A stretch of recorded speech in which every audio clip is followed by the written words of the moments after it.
Welcome. In this series of presentations so far, we've been engaged in a process of self-inquiry, Atma Vichara. We've looked inside ourselves, within our bodies and minds, seeking to discover the extraordinary nature of Atma, the true self, the unborn, unchanging consciousness that illumines our minds and is a source of contentment. Having completed this initial inward-turned inquiry, in this presentation we'll turn our attention outwards, towards the world around us, to understand the complex universe in which we live. We'll follow the traditional teaching methodology of Vedanta to understand not only the world around us, but also the source or creator from which this world arose, as well as the nature of our relationship with both the world and with its creator. That's a lot to examine, so let's get started. You've probably looked up into the night sky and found yourself entranced by the vast expanse of space filled with planets, stars, and galaxies stretching out to inconceivably great distances. Perhaps you've also wondered, what is all this? Where did it come from? And how did I get here?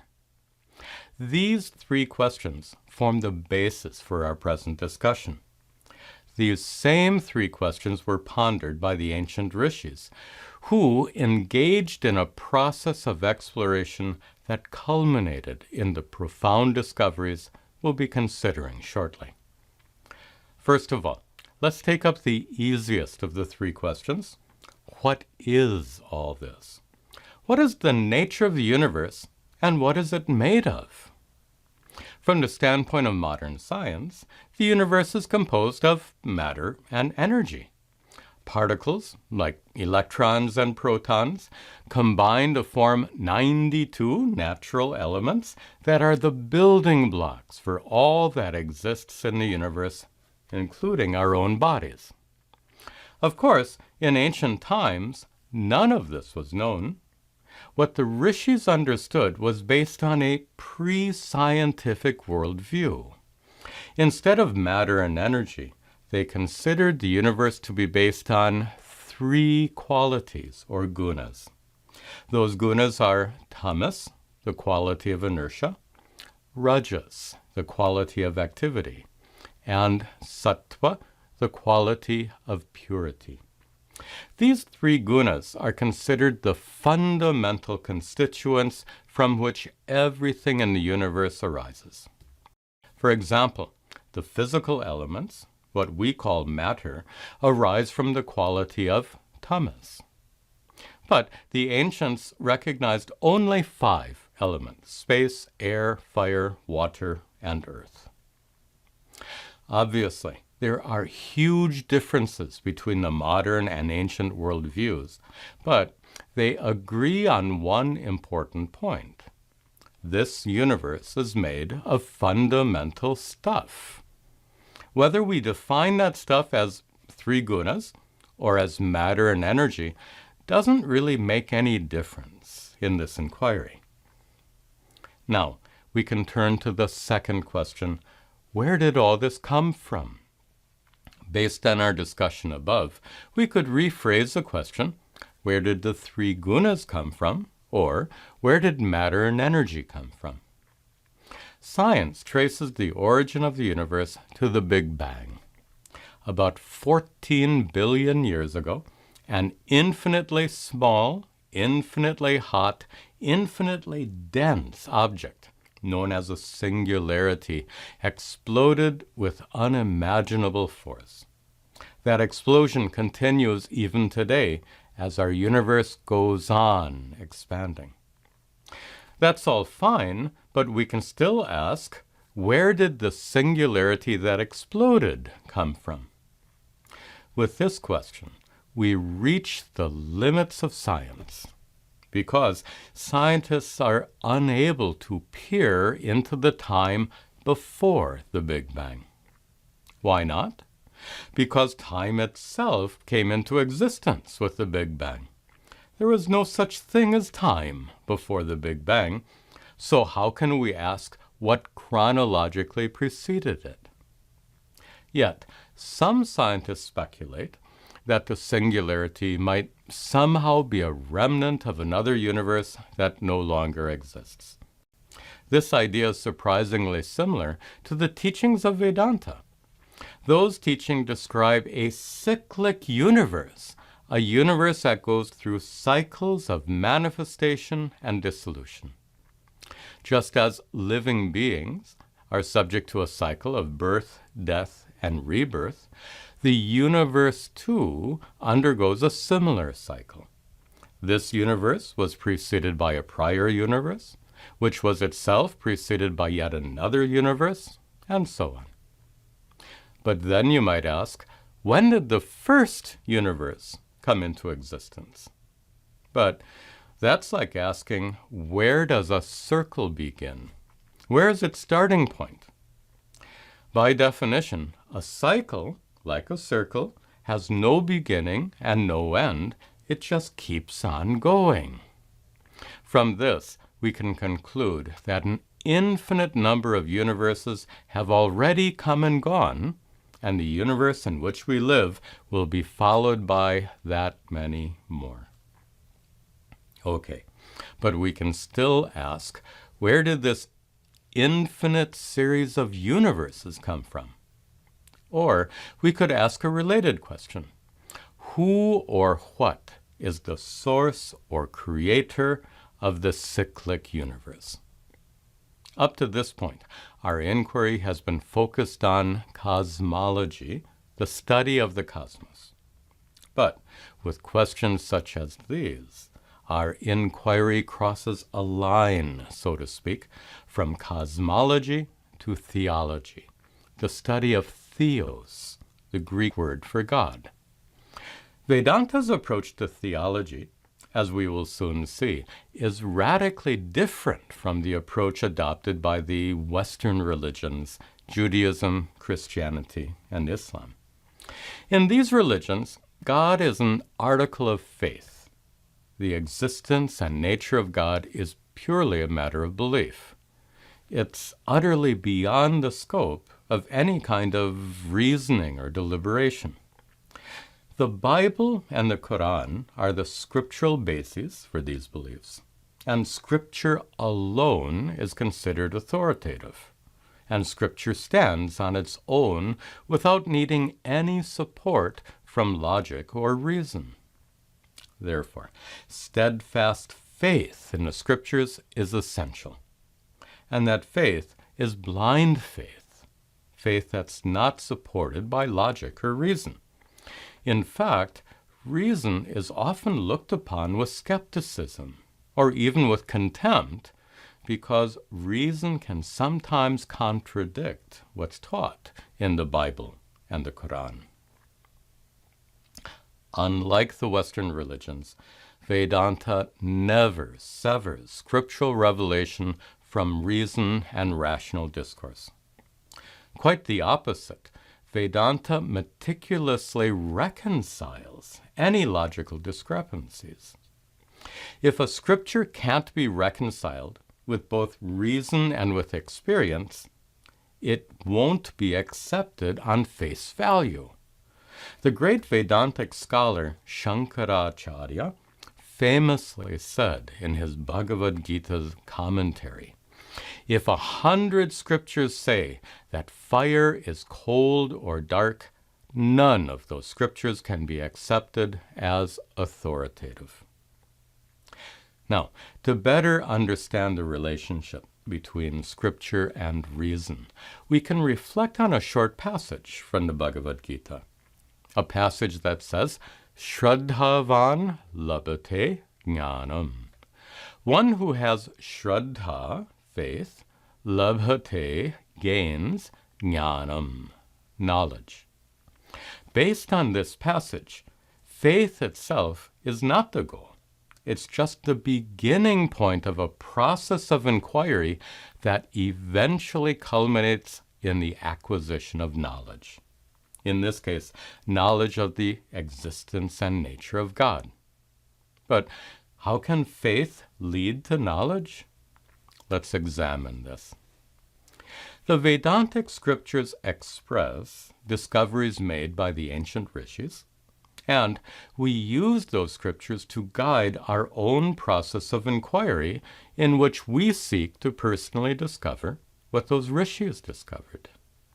But in order to use those scriptures effectively, we need to have faith or trust in the value and validity of those scriptures.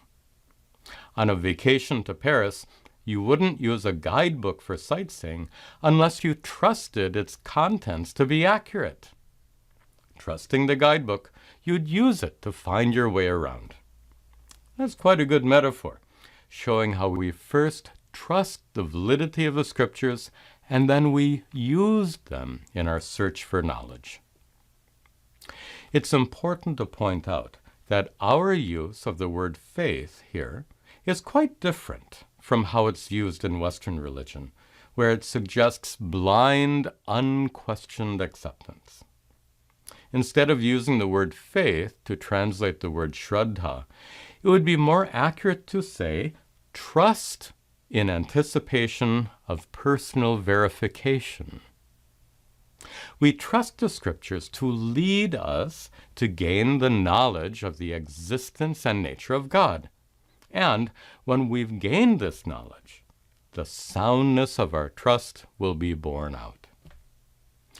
As we use the scriptures to guide our process of inquiry, we'll sometimes encounter situations where the scriptures appear to be contradicted by logic and reason.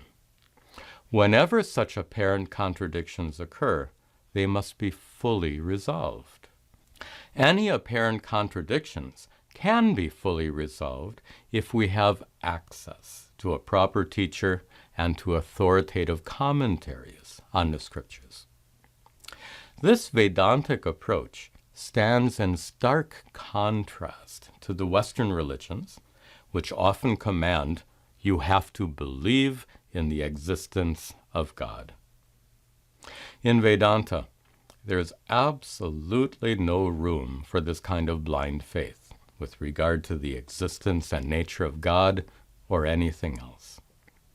In fact, blind faith can actually cause problems and be an obstacle to knowledge. Many devout, deeply religious people are content to rely solely on their faith in God.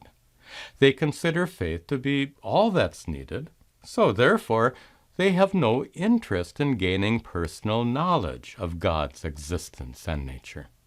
They feel that the strength of their faith will always support and protect them, so any further spiritual inquiry is unnecessary. Unfortunately, such faith gives them a false sense of security. Why? Because no matter how strong their faith might be, it can be shaken under certain circumstances. Even if their faith can withstand the usual challenges and losses in life, at times of extreme misfortune, their faith could be overpowered. At such times, they might cry out in agony, "Oh God, where are you? Why aren't you helping me?" Sadly, devout people can sometimes be deserted by their faith in God at those very times when they are most in need of comfort and support. No one's faith is unshakable. Faith is inherently fragile because it's based on the strength of our minds, and our minds are always subject to moments of weakness. Knowledge, on the other hand, is unshakable. Knowledge is based on truth, not on the strength of our minds, so it's always steadfast and dependable. Imagine this. In the midst of a terrible crisis or tragedy, would you have any doubts as to whether 2 + 2 = 4? Knowledge is unshakable and will never desert you. So, in Vedanta, our goal is not to promote or instill any kind of belief with regard to the existence and nature of God. Instead, our goal is personal direct knowledge. But then, is such knowledge really possible? Well, if the ancient rishis could gain this knowledge by following their teachings, we should also be able to do so.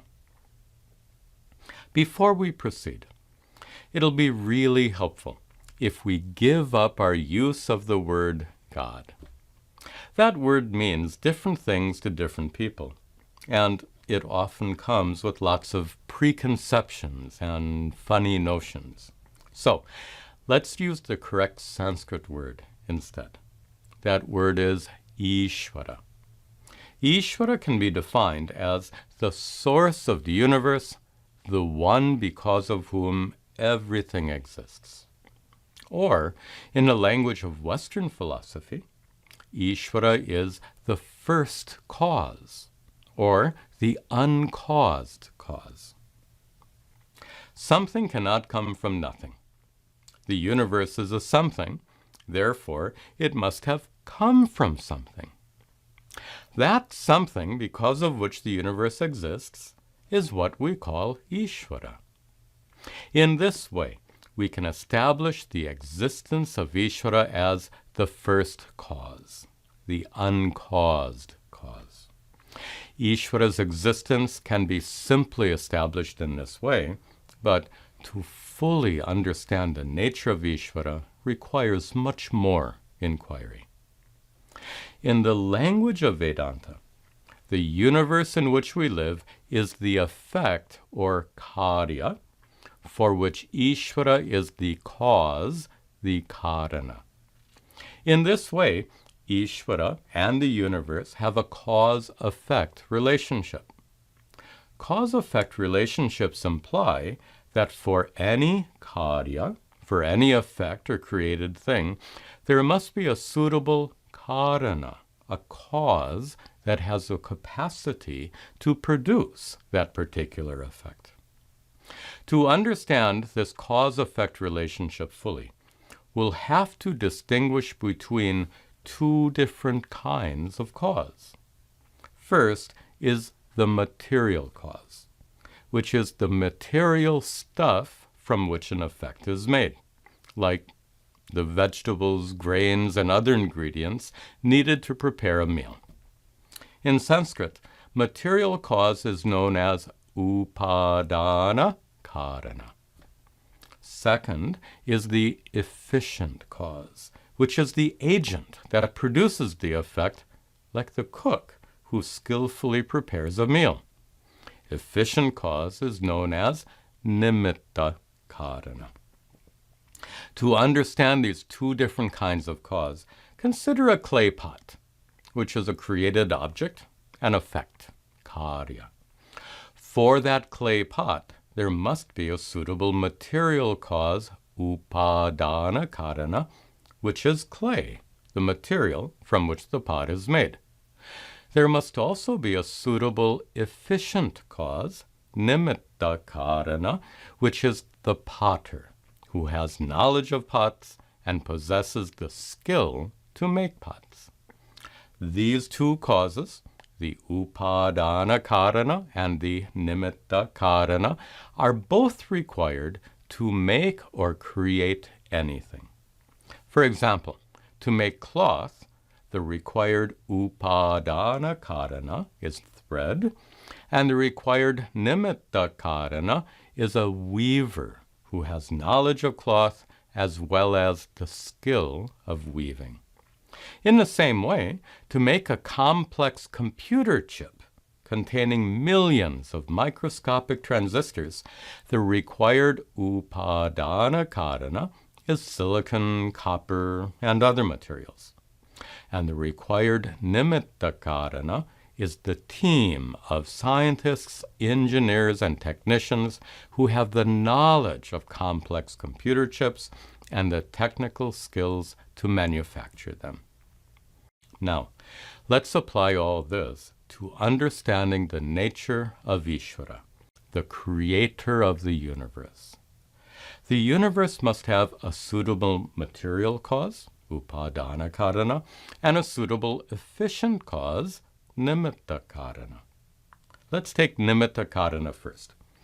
To make a pot, a potter is required who has both knowledge of pots and the skill to make pots.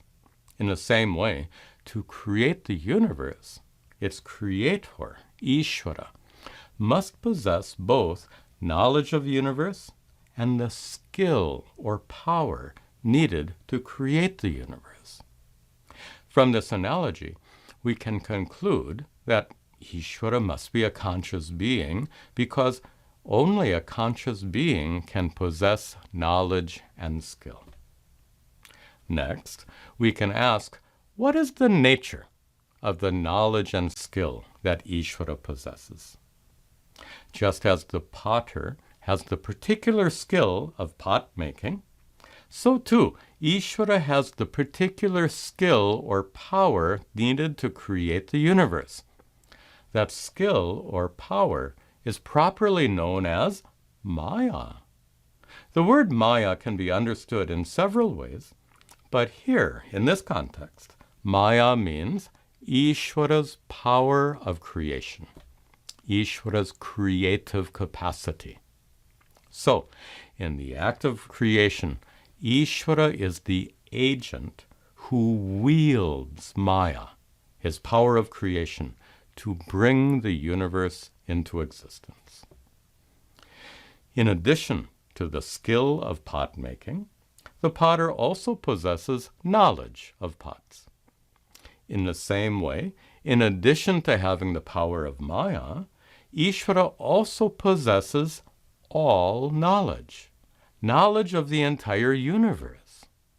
That means Ishvara has the intelligence necessary to fashion the universe in such a way that planets continue to orbit their stars without flying off into deep space, electrons stay in their atomic orbits without collapsing into the nucleus, and intelligent life can evolve on at least one planet amongst the billions of planets in the cosmos.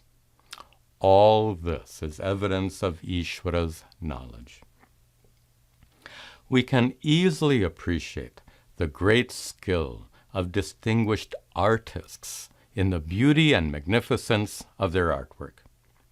We can see the extensive knowledge of brilliant engineers in their mighty rockets and in their robotic rovers that have explored the surface of Mars. In the same way, we can find Ishvara's immeasurable knowledge and power in every speck and corner of this vast universe. And nowhere is Ishvara's knowledge and power more spectacularly manifest than in the intricate web of billions of neurons in our brains that somehow makes it possible for us to ask, what is all this? Where did it come from? And how did I get here? This presentation comes to an end here after showing how Ishvara is the nimitta karana, the creator of the universe. In the next presentation, we'll examine the other cause, the upadana karana, the material cause for the universe. Om sarve bhavantu sukhinah, sarve santu niramayaha, sarve bhadrani pashyantu, ma kaschid dukkha bhag bhavet, asato ma satgamaya, tamaso ma jyotirgamaya, mrityorma hamritangamaya. Om Shanti Shanti Shanti.